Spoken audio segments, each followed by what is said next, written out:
now turn to Section 1.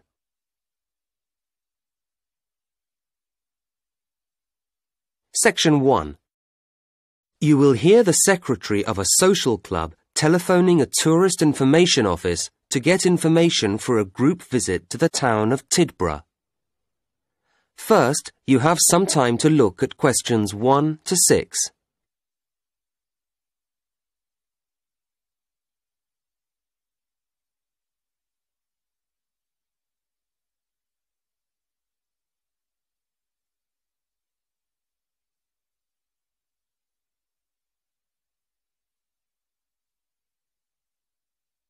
You should answer the questions as you listen, because you will not hear the recording a second time. Listen carefully to the first part of the conversation and answer questions 1 to 6. Hello, this is Tidborough Tourist Office, Derek speaking. How can I help you? Good afternoon. My name's Clara Swift. I'm the secretary of a social club and we're planning a visit to Tidborough. Oh, yes. So I'd like to ask you some questions, if I may, to help with our plans. Of course. We're here to help. Now, we're thinking of staying in the youth hostel, as we'll be a group and it's quite cheap. Yes, and comfortable too. But could you tell me how far outside the centre it is? Oh, it's not too bad. It's only 1 kilometre from the station, which is very convenient, and 2 kilometres from the very centre of town. There's a frequent bus service. That doesn't sound too bad. Actually, I've tried phoning them but had no reply. You can check out everything you need to know if you go to www.cheapstay.com. That's their own site. It's quite new. And you could email them with your requirements directly from it. Well, that sounds good, thank you. We'll be staying in the 3rd week of March. Will there be any special events going on then? Yes, that includes the 22nd, doesn't it? Good. That's when the street festival is held. It's great fun. Lots going on. It's held every year. OK. And when that's finished, if you've any energy left, you and your group might enjoy a concert we're putting on. Is it classical music or rock? Well, quite a mixture, actually. The point is that it's all performed by local musicians, and between them, they'll be playing most things. It sounds a little strange, but I guess it could be interesting. It seems we've chosen a good week to come.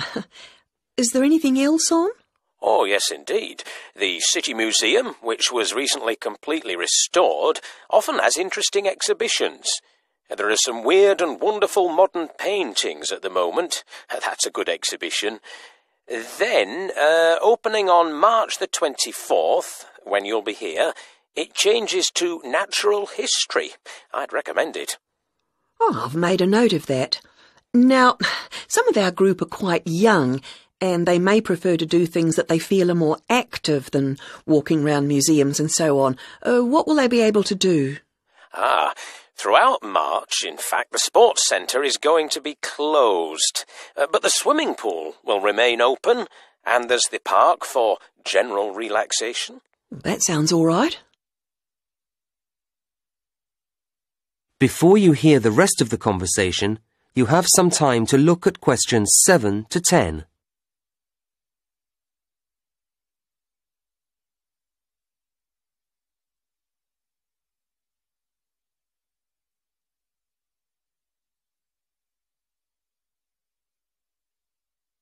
Now listen and answer questions 7 to 10. And were you planning to go on any excursions while you were here? Yes, I was going to ask you. I gather there's a very picturesque train journey out along the coast? The Beach Express. Yes, it's lovely. It's an old-fashioned train. Not an express at all, in fact, but it chugs along, giving you marvellous views. Does it go often? No, it's just a tourist special, really. But it sets off in the morning at 9:30, and it's very popular, so I'd get there no later than 9:15 if I were you. The station opens at 9, so you can get a coffee or something while you wait. It sounds lovely. And for tickets? Well, as I say, it may be crowded at the station, so it's probably more convenient to get them beforehand from us at the tourist office. The youth hostel may sell them too. You'd have to check that. OK, I will, thanks. How much are tickets? £5, although students get 20% off, and if there are more than 10 of you travelling together, you get 15% off, so it's very reasonable. Yes, that's not too bad. And is it a long ride? Not really. I think it's about 3 hours actually in the train. You'll be back for lunch about 4 hours later. It stops twice for half an hour so you can stretch your legs, have a little stroll on one of the beaches. I see. Well, you've been very helpful. Thank you. Not at all. I hope you enjoy your visit. Contact us any time. That is the end of section 1. You now have half a minute to check your answers.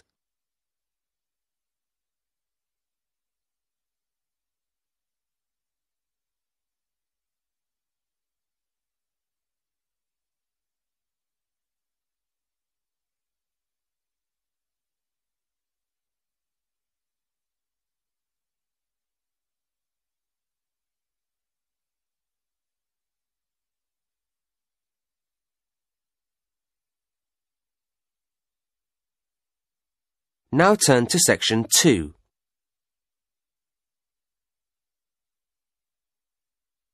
Section 2. You will hear a director of Hawkins, a large department store, giving an introductory talk to a group of temporary staff on their first day at the company.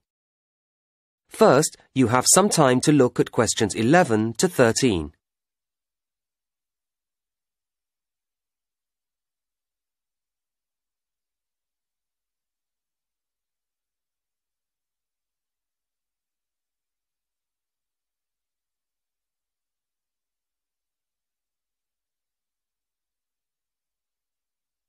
Now listen to the first part of the talk and answer questions 11 to 13. Hello everybody and welcome to Hawkins.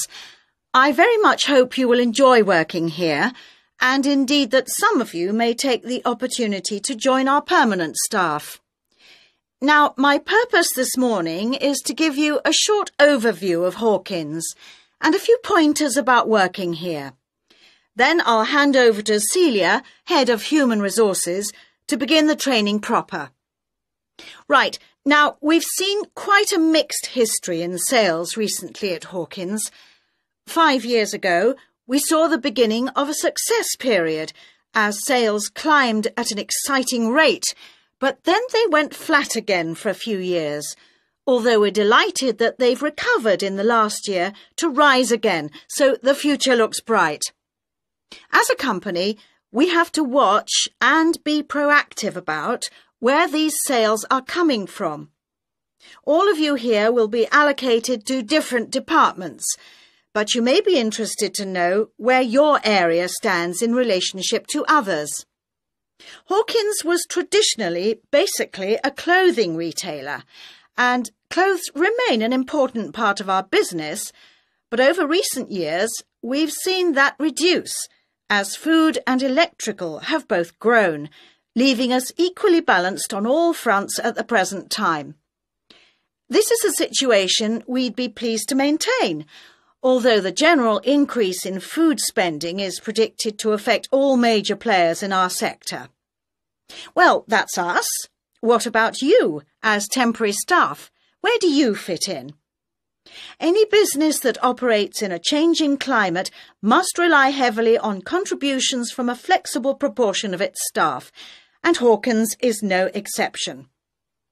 Last year, we recruited temporary staff into every department, and this year we've done that again, actually increasing the numbers, and we expect to take on an even higher proportion next year. So you'll be playing an important part in our success. Before you hear the next part of the talk, you have some time to look at questions 14 to 19.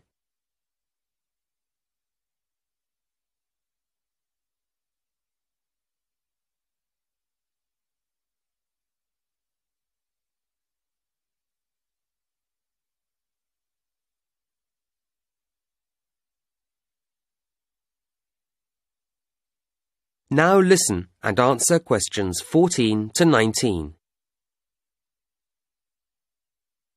We regard the Hawkins approach to the retail business as something special. Our mission statement, the guiding idea behind everything we do, is based on quality and is phrased creating value for customers. And this belief applies to every customer and every purchase, however large or small. Happy customers means good business for us, and your main aim must always be to keep customers happy. If any kind of problem or complaint arises, don't try to resolve it yourselves or simply leave it to a colleague, but get the assistance of your line manager. It's his or her responsibility to sort it out. A properly resolved problem will mean we get a loyal customer for life, and that's why we need to make sure that everyone who shops here feels they have had a positive experience, not just a routine transaction. We like to remind customers that everything we sell in Hawkins is high quality. It's the basis of our advertisements. But keep customers informed. Let them know about special offer products. To keep yourself up to date about these and all the other aspects of the company, please look carefully through the newsletter that we publish each month. And something else you'll need to do regularly is to talk with your section supervisor, and you do this in your progress meetings, which will be every Thursday. OK? Before you hear the rest of the talk, you have some time to look at question 20.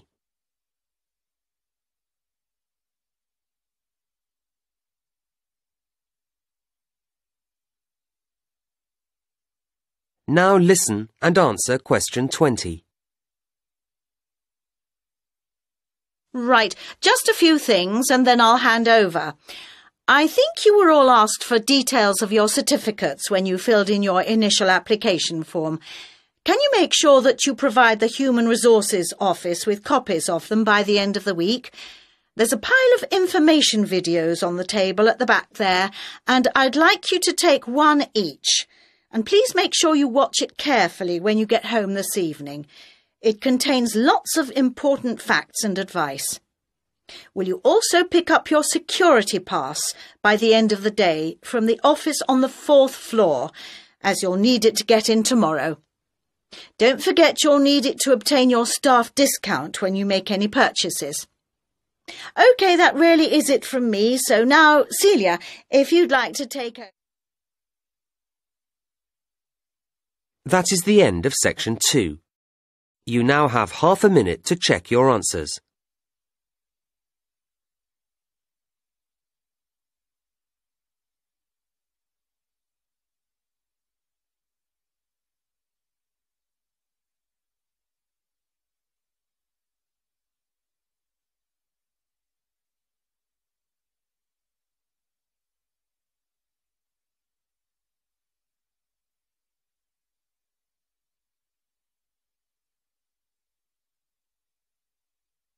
Now turn to section 3.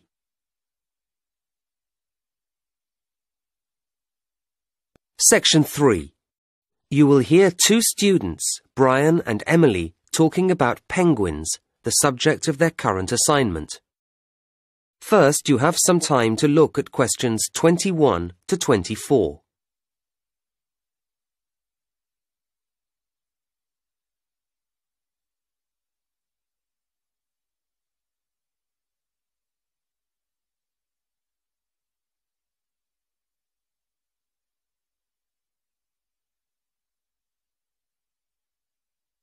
Now listen to the first part of the conversation and answer questions 21 to 24.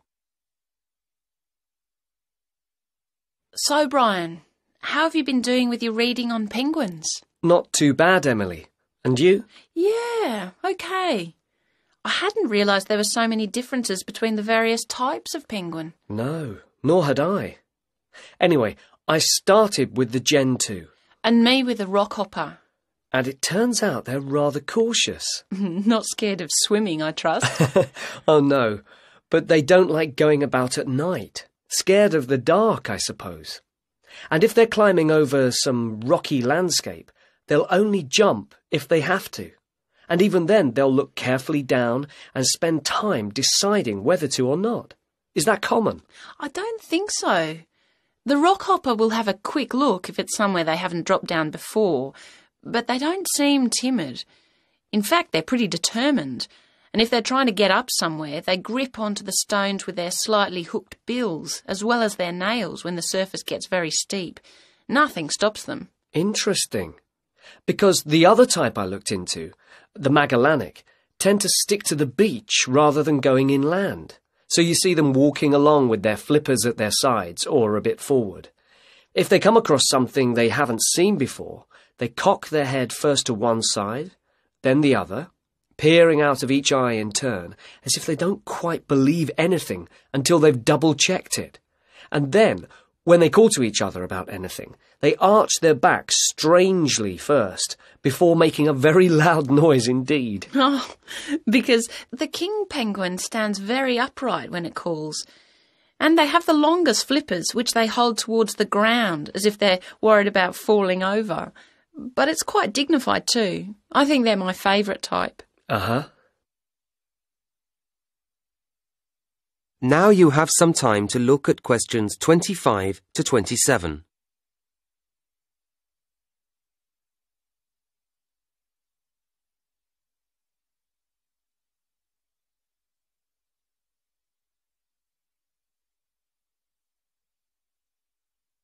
Now listen to the next part of the conversation and answer questions 25 to 27.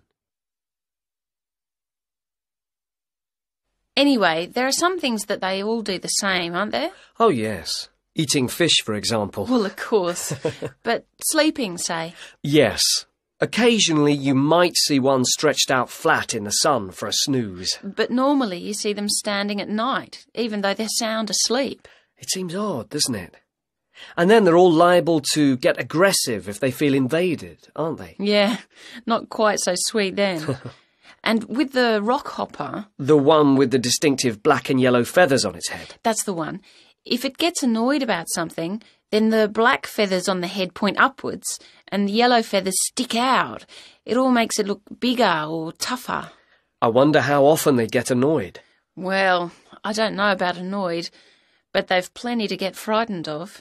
They've got predators in the water and on land, well, in the sky anyway. Oh yes, the great skewer bird. It's after the eggs. So the penguins have to keep a careful watch for the skewer all the time, especially when they're nesting. They can spot the white patches in its wings, can't they, as one flies over? Yes, and then they sit very closely on the eggs to protect them. Not an easy life, really. No. Now you have some time to look at questions 28 to 30.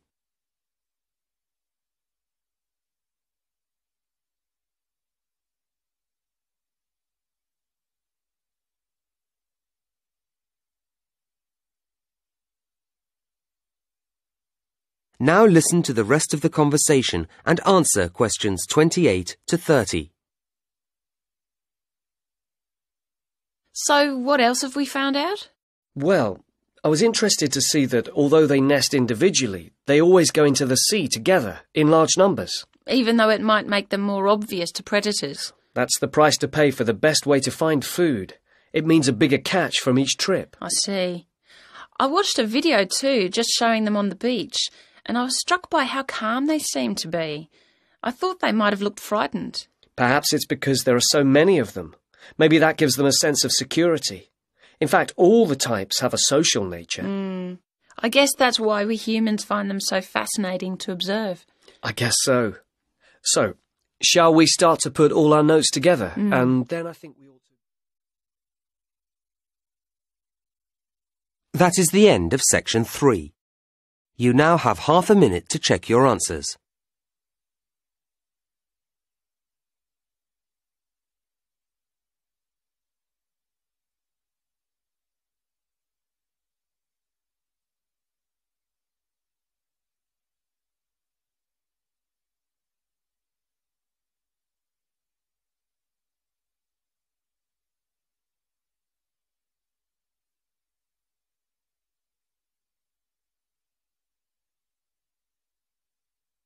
Now turn to section 4.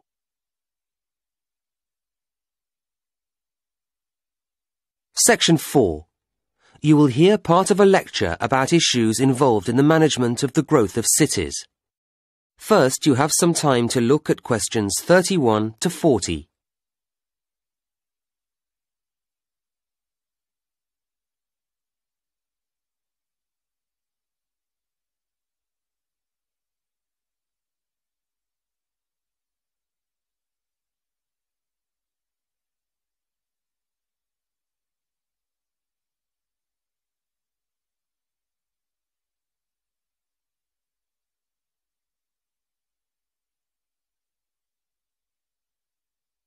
Now listen to the lecture and answer questions 31 to 40. Now, a key issue in the ability of cities to grow is the question of housing. However, quality is as important as quantity here. But that isn't to say that this is easy to guarantee, and the development, or at least the spread, of many modern cities is marked by the sprawl of slum or shantytown housing. Governments are, of course, keen to address this, but the tendency to demolish them has often proved disastrous, as it doesn't solve the problem unless satisfactory replacements are ready for the inhabitants. What I'm saying is that suitable housing projects have to be lined up to accommodate these otherwise displaced people. And suitable is the key word here. All too frequently, there isn't real consultation, only token gestures. If the residents aren't fully involved, they are unlikely to find the resulting development appropriate to their needs. People need to feel reasonably independent, and strategies for providing accommodation schemes work much better if an approach rooted in self-help is applied. People value things more when they have been part of bringing them into being. At the same time, residents can't do everything for themselves, or not well enough anyway, and so governments need to accept that a number of services will always have to be laid on. These would include electricity and water and so on. From the other side, residents need to feel able to commit. Migrants are essential to the growth of cities, bringing rapid increases in population, skills and income. But they need to have a sense of security, of long-term commitment to the city, if they are to invest money in building or buying houses. Developing this sense of commitment isn't straightforward, and it takes time. It's complex and involves several factors. People need to feel they belong, and unfortunately too many governments fail to appreciate that community values are a crucial component of that. Sadly, there are too many housing schemes which don't work. People drift away, or the whole place becomes crime-ridden. It's easy to be wise after the event, but it is worrying that a lot of housing is put up without analysis having been carried out to examine how much employment is going to be available for people.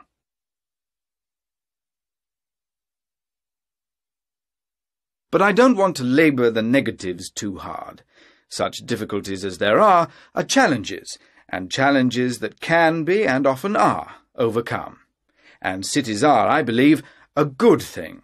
Urbanisation, the process of developing cities and the societies that comprise them, may not be everyone's dream, but it has a huge impact on the economy, and also benefits each and every person's freedom. Furthermore, the sheer volume of people means that work can be differently distributed. In villages, people need to be multi-skilled in order to be autonomous, but in cities, you can see the evolution of a variety of specialist activities, and this means people live in a more sophisticated way. It's not only tangible phenomena. There are all sorts of other equally important benefits too. Residing in cities brings us face to face with many different ways of thinking or going about things, and this increases our degree of understanding, something which is hard to measure in scientific terms, but which surely makes better people of us all. Right, well, now I'd like to turn our attention to the suburbs. That is the end of section 4. You now have half a minute to check your answers.